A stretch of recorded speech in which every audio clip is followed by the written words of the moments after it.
Super Supportive by Sleyca. Chapter 193. Flashes, Part 5. "This is Lexi," said Torsten Klein, the wanted poster behind him expanding to show the Meister. The video clip started to play, and the four volunteers saw a chain extend and bend into an S shape to slice two different incoming tennis balls in half. "Wonderful student. He's dedicated, takes instruction well, asks thoughtful questions after reviewing his footage." "So much praise! You didn't have anything to say about how you..." "He probably didn't say anything about how you because you talked about him for 3 minutes straight," Hale Jean-Demire said to her husband. "There was nothing left to cover." Hao Yu's father laughed and waved Torsten on. "Tell us about Lexi. How's he doing now that he finally made it here?" "Well, from the looks of it," Aparna Sethi wore an interested expression on her face.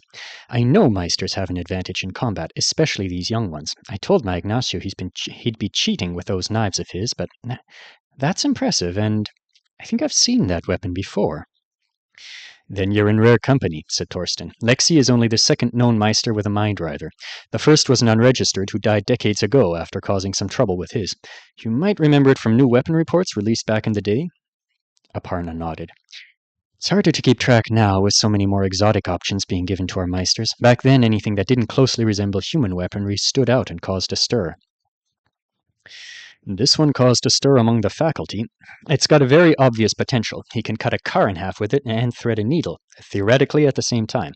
And it gets hot, sometimes randomly. One of the tennis balls in the video was smoking. Fittingly, for a whip-like weapon, it's capable of supersonic speeds. That's part of the trouble with it, for us and for Lexi. It's overly responsive to him, in a way. Even his idle thoughts or his moods seem to change its motion. When he's consciously controlling it, it's actually much easier to fight him, slower, more predictable. As he switches from conscious control to a more spontaneous reflexive state in the heat of a fight, things get more interesting." The clip shifted to a new one, showing Lexi in a duel against Tuyet. "This is a fast enough reaction to deal with anyone in the current class," said Torsten, as he zoomed in to show the whip slicing a dart out of the air, its tip already coiling toward another one and just missing. If that first dart hadn't been a decoy, Lexi might not have lost this fight. However, he can't respond this quickly, deliberately. "Poor Lexi," said Haley.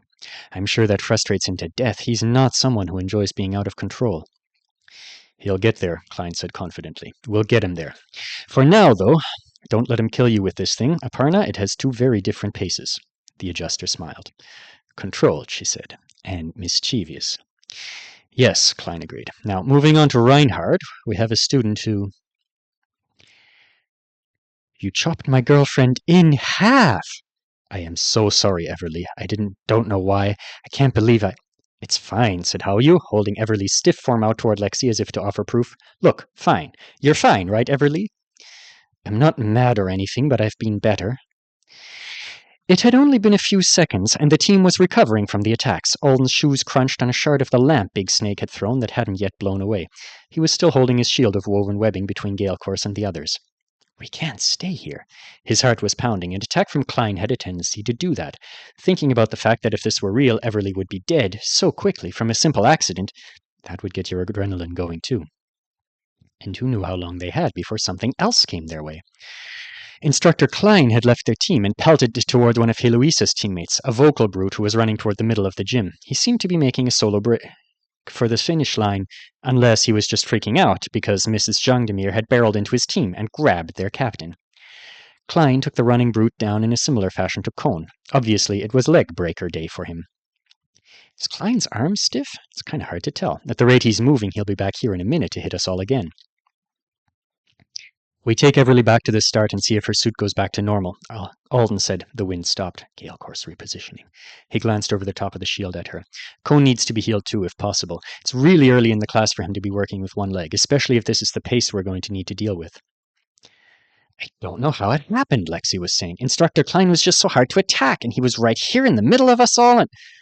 Kohn, Hao-Yu, and Alden exchanged looks. In Hao-Yu's arms, Everly's face was pointed straight up, the neck of her suit not allowing enough freedom of movement for her to do much else. And Lexi was too busy staring at her to notice them. His expression was devastated, and the murder weapon hung short and limp from his right hand.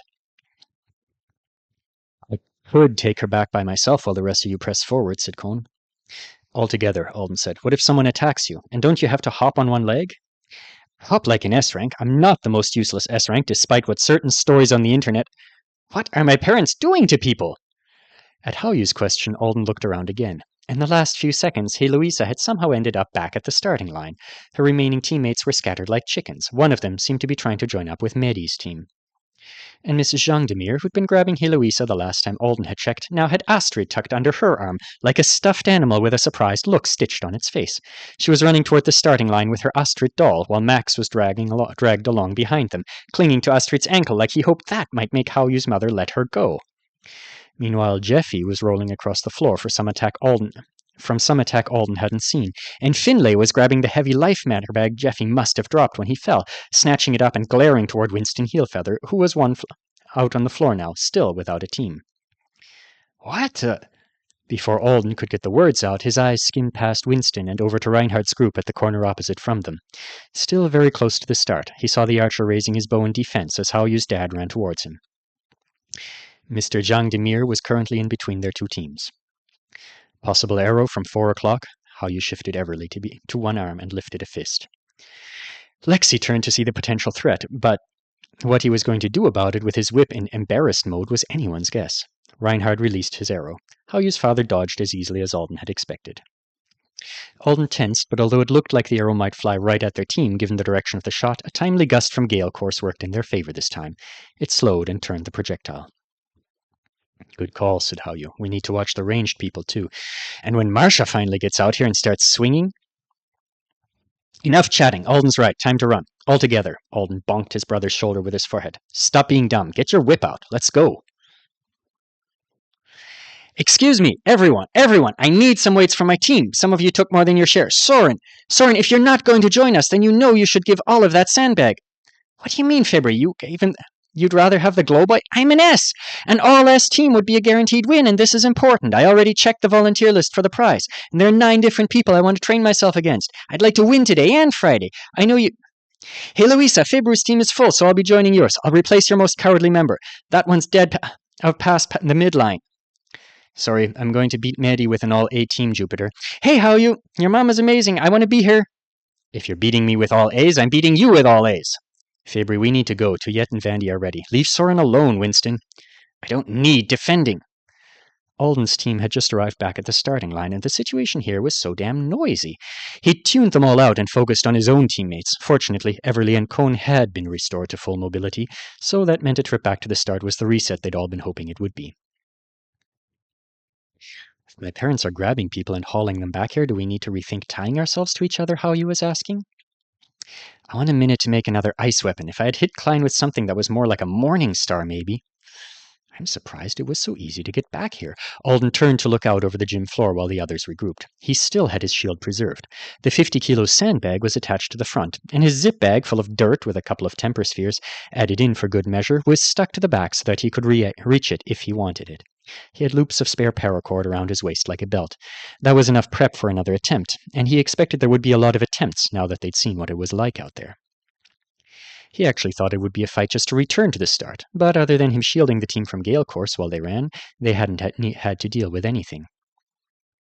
Why didn't they hit us again on the way back?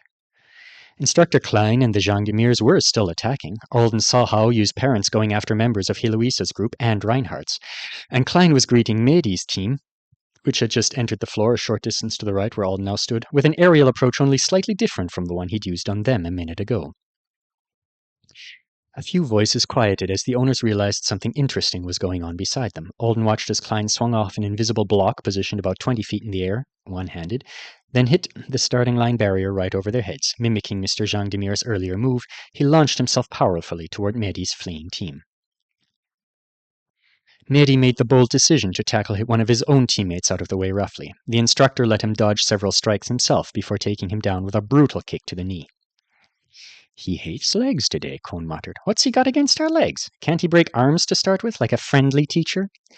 Mehdi, with a broken leg, still moved noticeably better than most people as he tried to get a hit of his own in before Klein sprang away from him.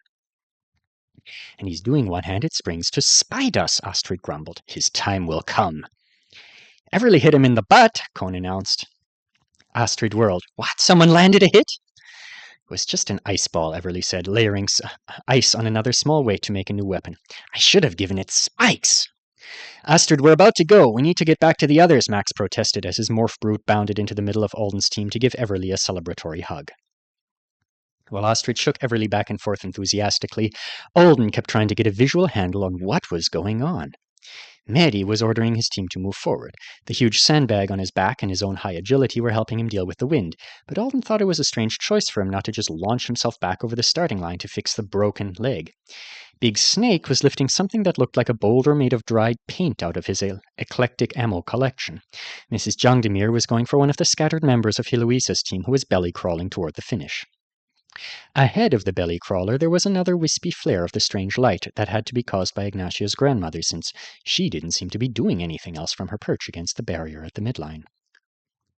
This is a lot to process. Students on the floor out there, people who hadn't even made a first attempt yet raising their voices at each other back here, Gale Course lowering her hands and taking a lap for another reposition, Klein taking out a runner's leg, and Haoyu's parents were both running this way now, each of them with a superpowered teenager in their arms, their victims' struggles being ignored as easily as the sleepy toddlers would have been. I don't think I can follow it all. He took a step that put him as close to the starting line as possible, without passing through the barrier. If they're moving this fast, and there are this many of them, and I don't even know what those light wisps do or how many she cast, we were under attack by Klein? It felt like there was more action happening on the floor in 10 seconds than he could unravel in a minute, and it would only get worse once the others got out there, got their bearings, and started getting serious. What do we do to cross? Assign one member of the team to monitor every adult? But the whole team had to respond when under attack if they wanted to have any chance of repelling the trouble without injury. He thought maybe the volunteers and the instructors would deliver punishing injuries that would slow progress without halting it, but broken legs and stolen teammates was a little more potent than a slowing. Every attack could result in a situation where you needed a teammate to return here to have their suit undamaged. With those attacks coming so quickly, no wonder it might take 2 days of class for someone to reach the end. This situation actually looked impossible to defeat right now, at least with a whole team. Maybe 3 or 4 people could get taken down like sacrificial lambs along the way, while the remainder of their group ran for victory. But if it was a team challenge, was that even valid? Heloisa's faithless teammates were basically demolished, so running and crawling ahead without her hadn't gotten them anywhere. We really are lucky they didn't just kill us all on our way back here, or our whole team would be lying on the floor in a pile of petrified bodies. Lucille and Finlay were looking insanely lucky too, just crouching out there together with heavy weights keeping their feet on the ground. Jeffy, trying to get back to join them, had just become a target for Klein. Jeffy! Bellowed Max from where he stood on Alden's right. Jeffy, you read your text messages! Alden could practically hear the unspoken "you dumbass" in Max's voice. When he glanced over, he saw his fellow B-rank was doing more or less the same thing as him, standing at the starting line, staring really hard at the massacre taking place on the floor. It made Alden feel a little competitive. I can notice stuff too. He resolved himself to being over-challenged by information quantity and just getting on with it. After all, he'd already volunteered to be the member of their team who focused on the game's rules. Jeffy was now down to one leg. Maddie's team was in the process of being wrecked like Heloisa's. Lucille and Finlay were just standing there. That seems unfair. Max's teammates had been out there longer than anyone else. Why are 2 S's going unattacked? Oh, he texted his team. Alden. I think Big Snake, Klein, and Haoyu's parents only attack people who are moving toward the finish line. We can head back to start or stand still out there, but those three should leave us alone. Just the realization that moving forward was a prerequisite for being attacked made the battle out there significantly less complicated. The instructors and volunteers weren't randomly picking victims. There must be a rotation of some kind they were each adhering to. And the thing made it look completely random right now was the fact that every time it was Lucille and Finlay's turn, they were being skipped over, meaning there were more attackers focused on fewer moving targets. Alden. So we never want to be the only team moving forward, and we should wait for some of these others to get their shit together and get out there. We'll use a run-stop-run strategy to avoid some attacks. One rule at a time. Figure out what kind of chaos you're facing, Alden. It's how you survive.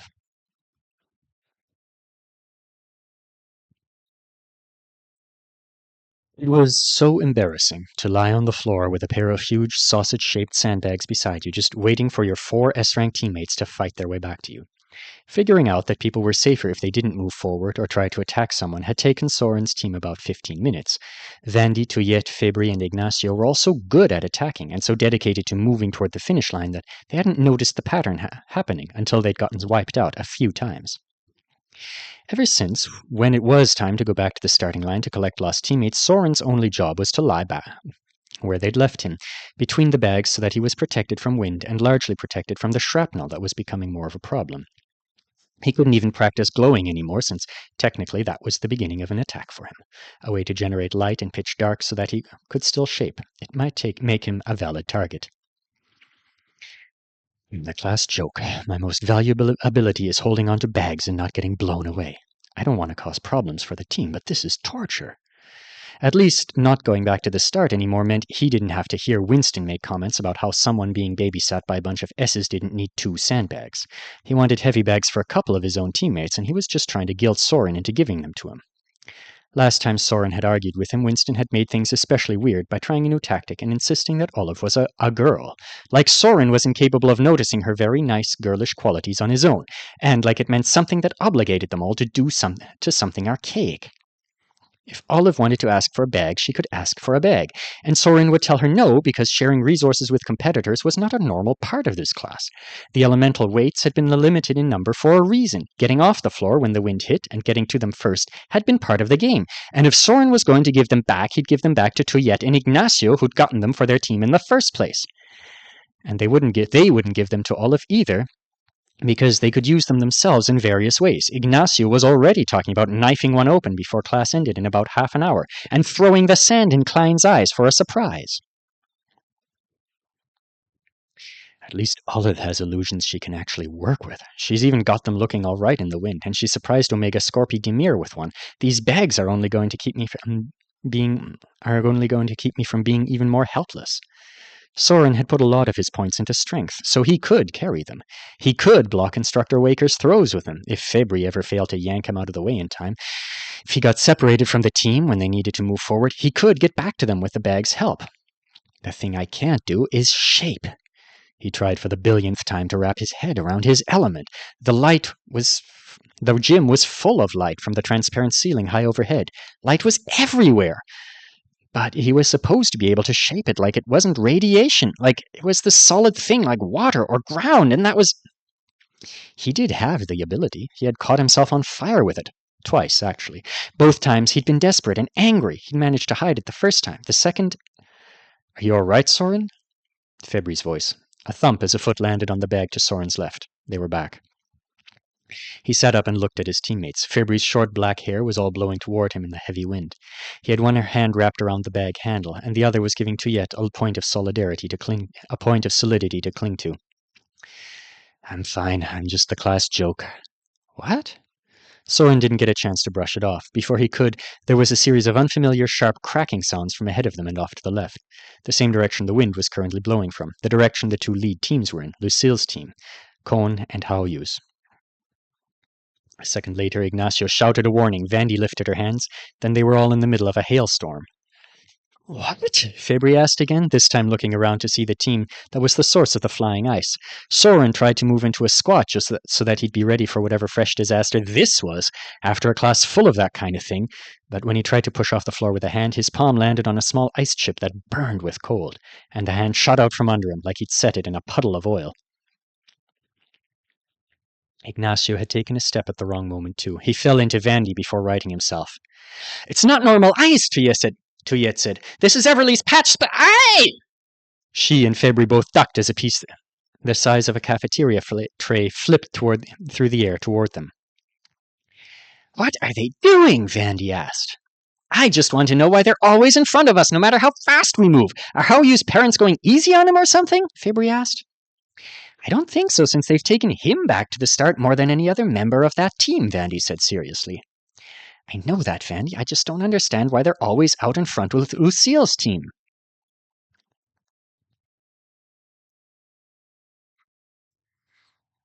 I don't know what kind of falling out you're having with your weapon, but it had better do something... Some more of that super fast whipping around that killed me earlier. Right now, Everly said, standing barefoot in the center of the big ice patch they'd just managed to make together by keeping her spell impression powder protected from the wind with Alden's shield. I'm doing my best, Lexi said. He was sitting on the ice between Everly's ankles and the shield, along with Cone and Alden. Ryther was slapping the ice, carving out chunks and shards and sending them flying.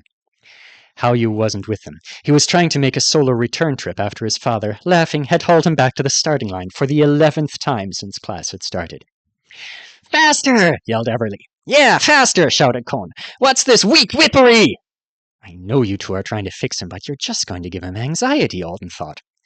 Ryther was moving better than it had been. For most of the class, Lexi had had such a tight rein on it whenever it was long that it had been acting more like a lance or a sword than a whip. At least he was letting it be flexible again. All of this was part of a desperate plan to hit Instructor Klein with some ice. Or just make him slip on some ice. The agility monster was currently downwind near the starting line, going after Winston's team. It would be their team's turn next, according to the rotation that Alden had figured out for Klein. And the only way to prevent a leg breaking was to hit the instructor with something he would consider a successful attack.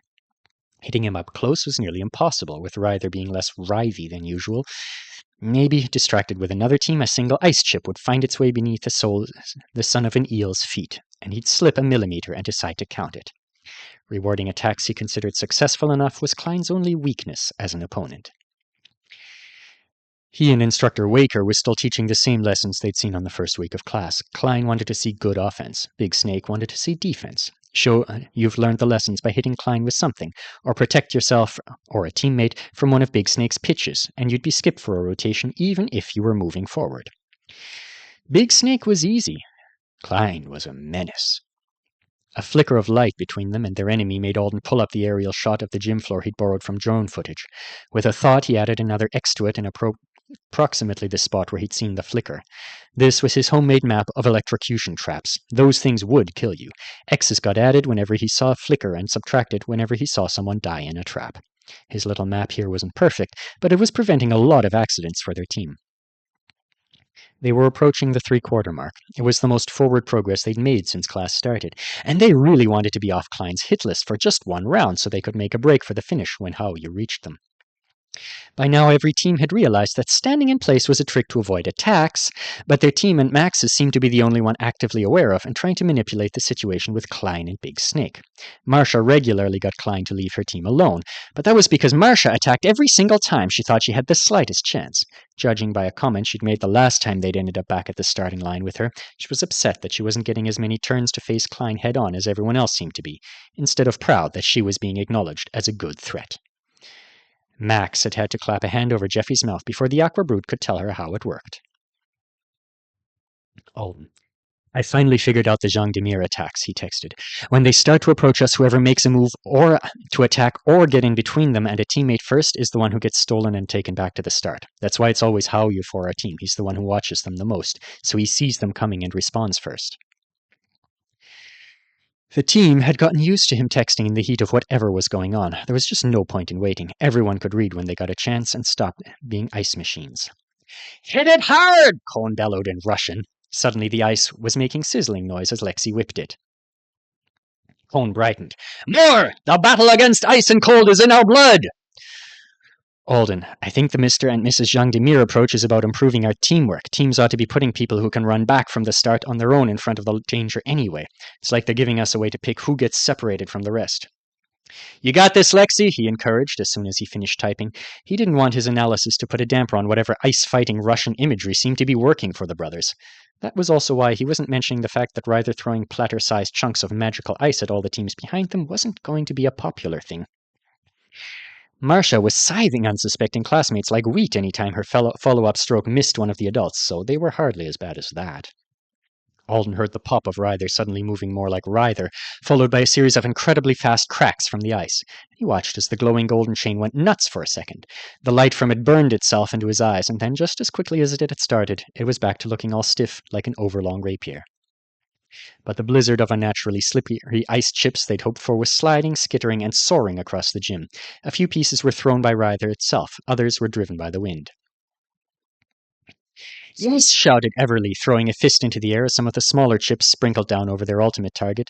and literally everyone currently in between them and Klein, including Haoyu's mother and father, who both turned away from the teams they'd been heading towards with wolfish grins. "Shit," said Alden. Alden. By the way, I think Haoyu's parents might also take long-distance attacks against them as an invitation.